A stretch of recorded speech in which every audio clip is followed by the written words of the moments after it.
Hey friends, welcome back to my channel. So today we will be discussing about a rule or a hack, you might call it, to trick our brains to do the things that we have always wanted but couldn't manage to do them. Whether it was getting up early in the morning or going for that run or something as simple as getting off our smartphones to do something productive, we have all been guilty to keep failing at them over and over again.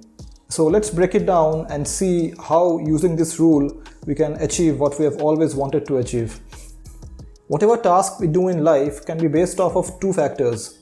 Number one is the knowledge that we have regarding that particular task, and number two is the action that we take to complete that particular task. But most of the time there is no agreement between a particular set of knowledge and the related action that we take. For example, we have the knowledge that smoking cigarettes is bad and yet we do it. Or we know exercising is good for us and yet we do not do it. So on and so forth. We all know the things that are useful and are good for our lives, and yet we end up not doing them again and again over a period of time. Why is it so? You see, our brains have evolved in a way that does not like discomfort and resist change. So any kind of task or activity that will put you in discomfort or is uncomfortable for you is not encouraged by your brain. This is one of the basic survival instincts carried down from our ancestors who lived centuries back. Any kind of activity that is against the status quo is interpreted by your brain as a threat. Well, this made a lot of sense when we were living in caves, but since we do not do so, it does not make any sense at all now. But our brain still continues to resist change and does not encourage any kind of discomfort. And I feel this is one of the biggest ironies in our life, because we have all heard the saying, and something which I feel is very true as well, that you have to come out of your comfort zone if you want to grow in life. But when you want to do that, your brains are like, stop! So what is the solution here? I found it in the form of a rule called the 5-second rule. It is something that is created by Mel Robbins, and she also has a wonderful book regarding the same titled The 5-Second Rule. This rule is something so simple that when you hear it for the first time, you might think, what the hell? But believe me, it works. So say you want to start running from tomorrow. Now, initially for the first 2 to 3 days, you might do it easily because of that initial burst of excitement and motivation. But after the first few days, when that excitement and motivation starts to die down, that's when you start applying this rule. So what do? At that moment, when you do not feel like getting up and changing to go for a run, at that very moment, you start counting 1 to 5 aloud but backwards. So you count 5, 4, 3, 2, 1. And when you say 1, you get up and you get going. Now, it sounds silly and stupid, I know, but believe me, if you do it with proper belief and conviction, it works. It has worked for me, and I'll tell you where. But before that, let me tell you what Mel Robbins says is the science behind this rule as to why a rule so simple works. So, say when we are mindlessly, for example, scrolling through Instagram or say WhatsApp or whatever, we are working on autopilot. And when we are working on autopilot, we are working based on habits, because that is the basic crux of a habit. When you develop a habit, whether good or bad, you start functioning automatically. You do not think much. But since our brain does not like discomfort and does not like change, most of these habits that we naturally develop are not good habits. They are not good for us. So these habits that we develop are in alignment with what our brain wants, that is, not discomfort and no change. And when we are working on autopilot, a part of our brain known as the prefrontal cortex, located at the front of our head, goes dormant.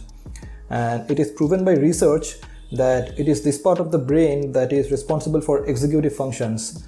That is, it is responsible for things like reasoning, decision making, self-control, and planning.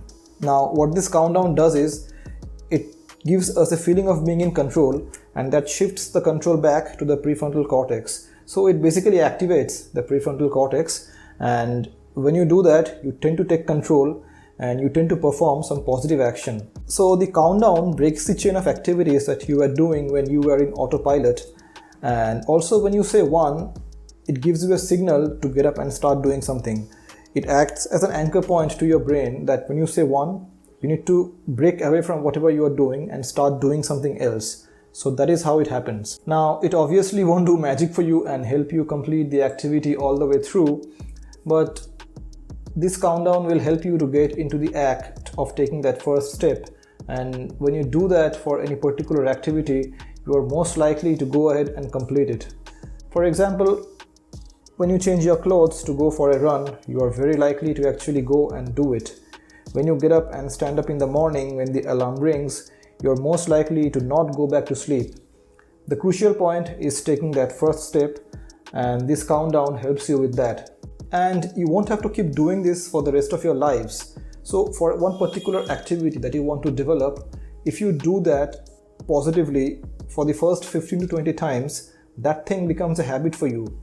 And again, you start working on autopilot, but now you're working on autopilot for a good habit that is in alignment with whatever long-term goal you have in your mind.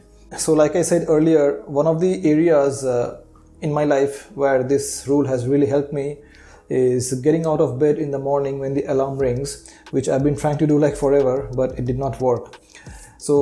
But still it did not work 100% of the time after applying this rule.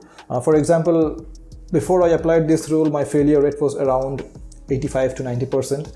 But after applying this rule, the failure rate has come down to around 14 to 15%.